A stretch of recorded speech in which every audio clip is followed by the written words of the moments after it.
Friday. Today church remembers Saint Irenaeus.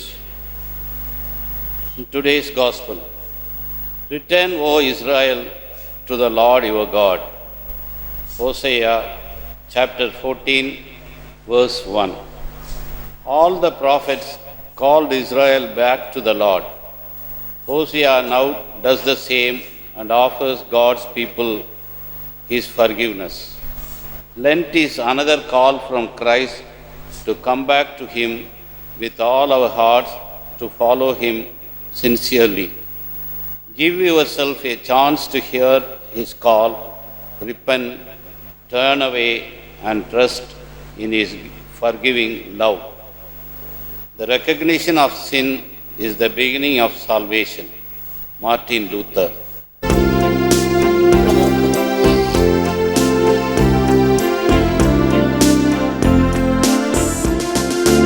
துன்ப வேளையில் என்னை நோக்கி மன்றாடினீர்கள், நான் உங்களை விடுவித்தேன். என் மக்களே, எனக்கு செவி கொடுங்கள், நான் உங்களுக்கு எச்சரிக்கை விடுக்கின்றேன். இஸ்ரவேலரே, நீங்கள் எனக்கு செவி சாய்த்தால் எவ்வளவு நலமாயிருக்கும். உங்களிடையே வேற்று தெய்வம் இருத்தலாகாது, நீங்கள் அந்நிய தெய்வத்தை தொழலாகாது. உங்களை எகிப்து நாட்டினின்று அழைத்து வந்த கடவுளாகிய ஆண்டவர் நானே. என் மக்கள் எனக்கு செவி சாய்த்திருந்தால், இஸ்ரவேலர் நான் காட்டிய வழியில் நடந்திருந்தால் எவ்வளவோ நலமாயிருந்திருக்கும்.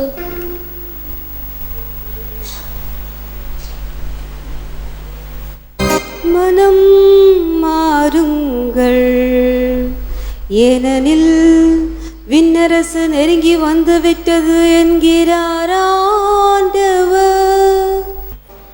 ஆண்டவர் உங்களோடு இருப்பாராக. புனித மார்க் எழுதிய நற்செய்தியிலிருந்து வாசகம். ஆண்டவரே உமக்கு மகிமை. அதிகாரம் 12, திருவசனங்கள் 28 34 வரை. அக்காலத்தில் மறைநூல் அறிஞர்களுள் ஒருவர் இயேசுவை அணுகி வந்து, அனைத்திலும் முதன்மையான கட்டளை எது என்று கேட்டார். அதற்கு இயேசு, இஸ்ராயேலே கேள், நம் ஆண்டவராகிய கடவுள் ஒருவரே ஆண்டவர்.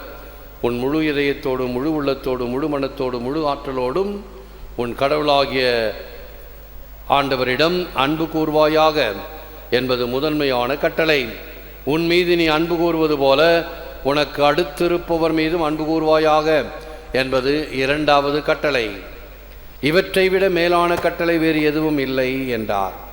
அதற்கு மறைநூல் அறிஞர் அவரிடம், நன்று போதகரே, கடவுள் ஒருவரே, அவரை தவிர வேறு ஒரு கடவுள் இல்லை என்று நீர் கூறியது உண்மையே.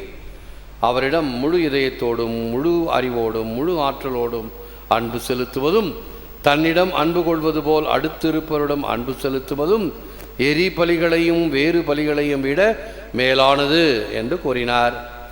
அவர் அறிவு திறனோடு பதிலளித்ததை கண்ட இயேசு அவரிடம், நீர் இறை ஆட்சியினின்று தொலைவில் இல்லை என்றார். அதன் பின் எவரும் அவரிடம் எதையும் கேட்க துணியவில்லை. இது கிறிஸ்து வழங்கும் வாழ்வு தரும் நற்செய்தி. கிறிஸ்துவே உமக்கு புகழ். The Lord our God is the only one Lord, and you must love the Lord your God with all your heart, with all your soul, with all your mind and with all your strength. Deuteronomy என்ற எண்ணாகமம் இணைச்சட்டம் 6:4-5. நம் ஆண்டவராகிய கடவுள் ஒருவரே ஆண்டவர். உன் முழு இதயத்தோடும், முழு உள்ளத்தோடும், முழு மனத்தோடும், முழு ஆற்றலோடும் உன் ஆண்டவராகிய கடவுளிடம் அன்பு கூர்வாயாக.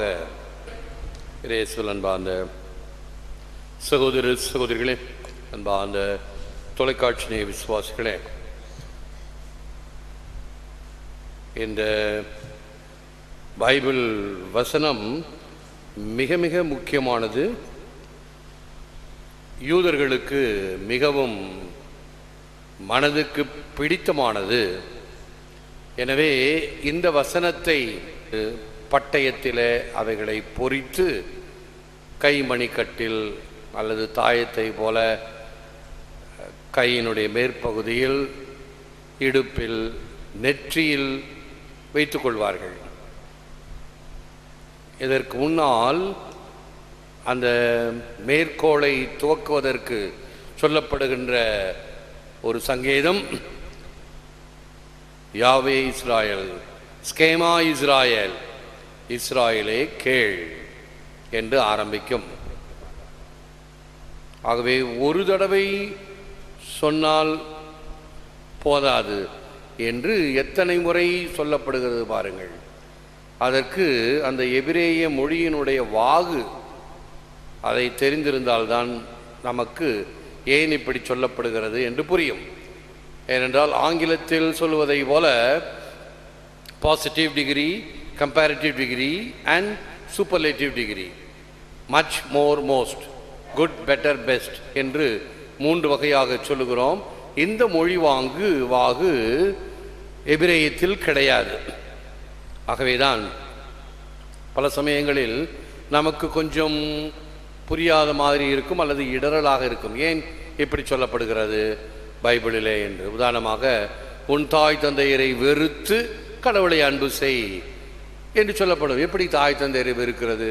தாய் தந்தையரை தானே போற்ற வேண்டும் என்று சொல்லுகிறது 10 கட்டளையும் சரி, ஆண்டவரும் சரி.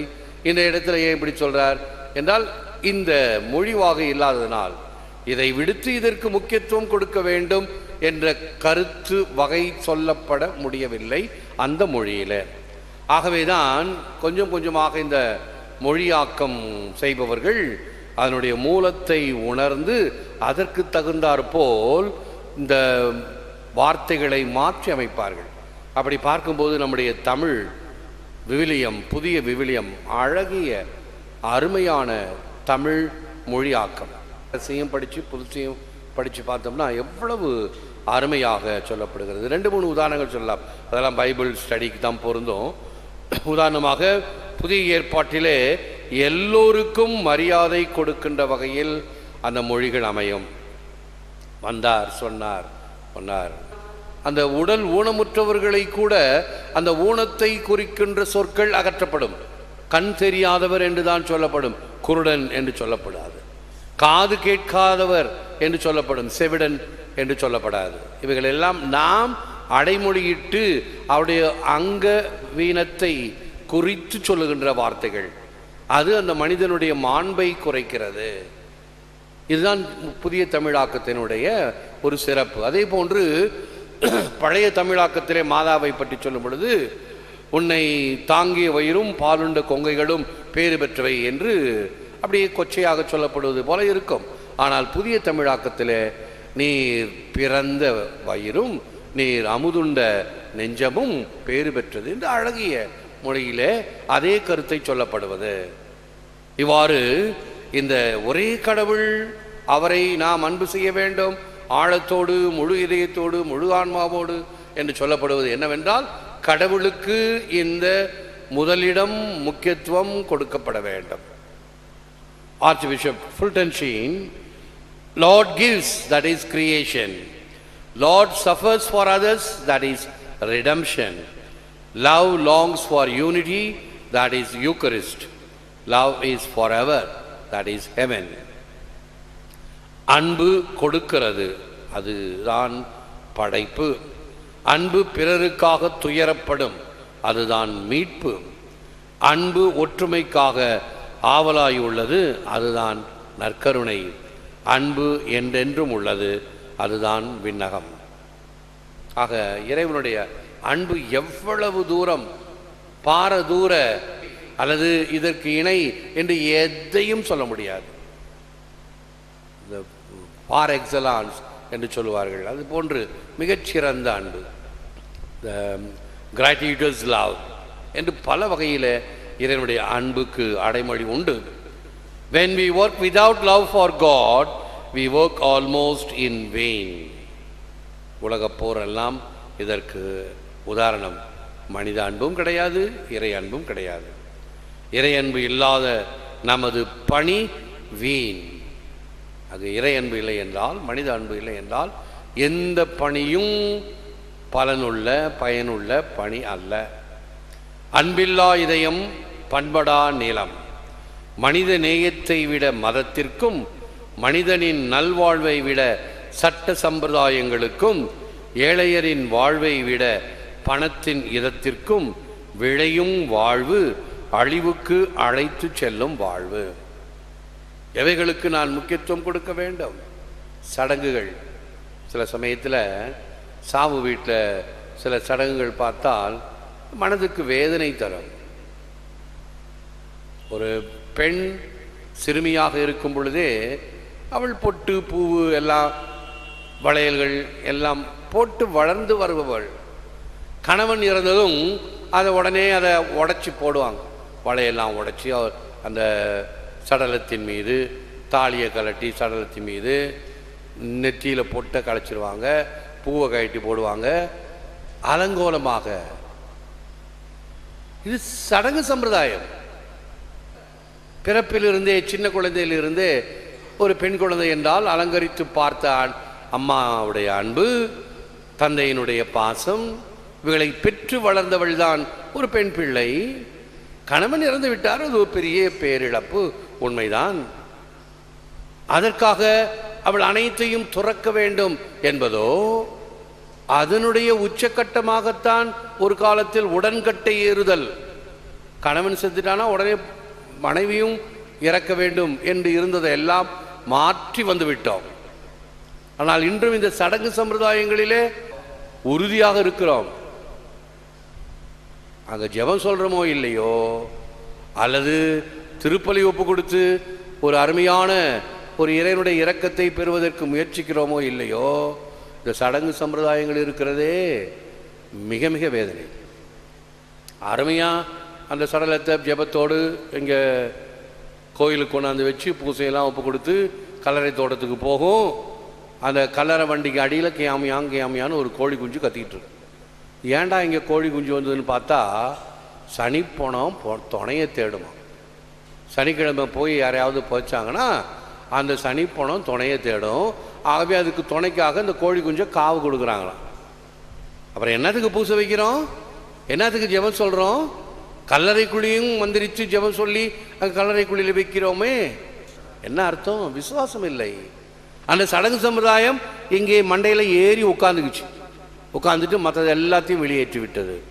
இறைவனை சார்ந்தவைகளோ விசுவாசத்தை சார்ந்தவைகளோ முழுமையாக அல்டிமேட்லி என்று சொல்லுவார்கள்.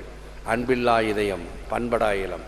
மனித நேயத்தை விட மதத்திற்கும், மனிதனின் நல்வாழ்வை விட சட்ட சம்பிரதாயங்களுக்கும், ஏழையரின் வாழ்வை விட பணத்தின் இதத்திற்கும் விளையும் வாழ்வு அழிவுக்கு அழைத்து செல்லும் வாழ்வு. I made a bridge of my son as he lived in your company, and though that living bridge has been taken from your side, there remains the bridge way of his teaching, which is held together by my power and my son's wisdom and the mercy of the Holy Spirit. Saint Catherine of Siena, Heavenly Father என்ற ஒரு புத்தகத்திலே இவ்வாறு கூறுகின்றார். Siena கத்ரீனம்மாளுக்கு இறை தந்தை கூறியது, என் மகனே, என் மகனை ஒரு பாலமாக்கினேன். அவர் உனது தோழமையில் வாழும்போது உனது பார்வையிலிருந்து அந்த உயிருள்ள இணைப்பு நீக்கப்பட்டாலும், எனது சக்தியாலும் எனது மகனின் ஞானத்தாலும் தூய ஆவியின் இரக்கத்தாலும் ஒன்றிணைக்கப்பட்ட அவரது போதனையே பாலமாக அமைகிறது. அவருடைய போதனையை, அவருடைய வார்த்தையை கேட்கிறோம் ஒவ்வொரு நாளும். திருப்பலியில் தனியாக படிக்கும் பொழுது, சிந்திக்கும் பொழுது, தியானிக்கும் பொழுது அந்த போதனை தான் எனக்கு பாலமாக அமைகிறது. It is charity which guides us to our final end. It is the love of God and the love of neighbor which points out the true disciple of Christ.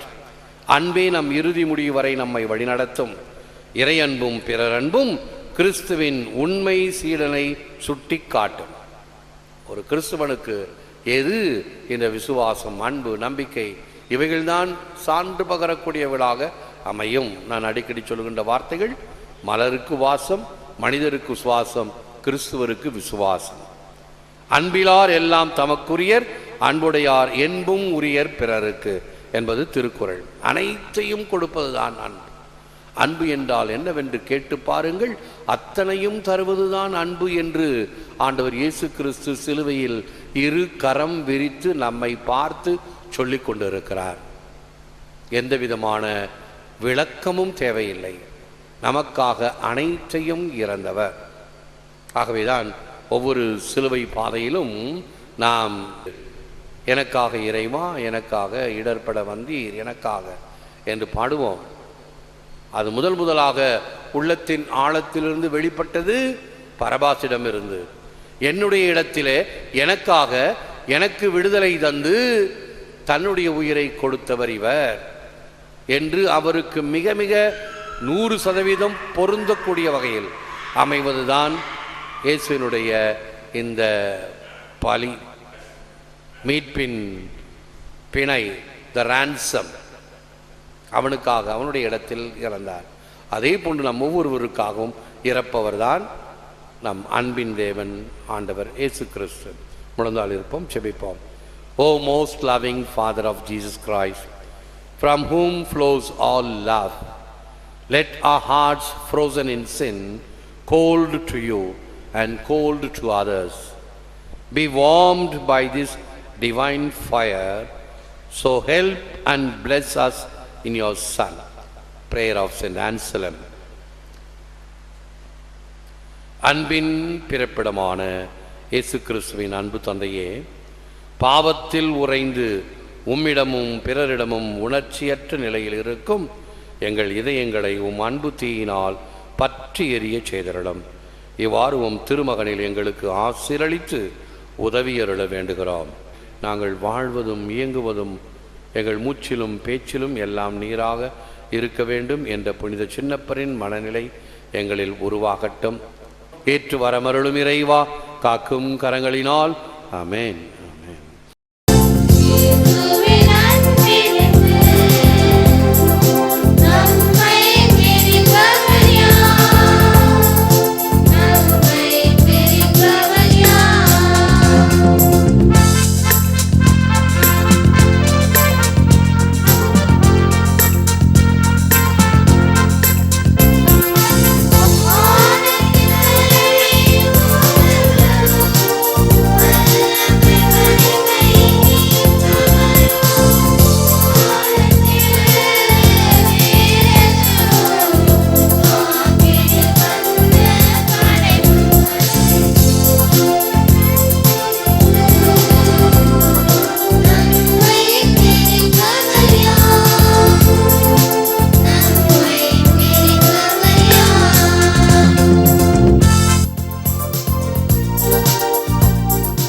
நன்றி ஏனெனில் ஆசி பெறுவோம்.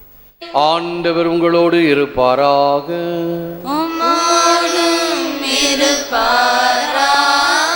எல்லாம் வல்ல இறைவன் பிதா சுதன் பரிசுத்தாவி உங்களை ஆசீர்வதிப்பாராக. சென்று வாழுங்கள், திருப்பலி நிறைவேறிற்று. இறைவா உமக்கு நன்றி.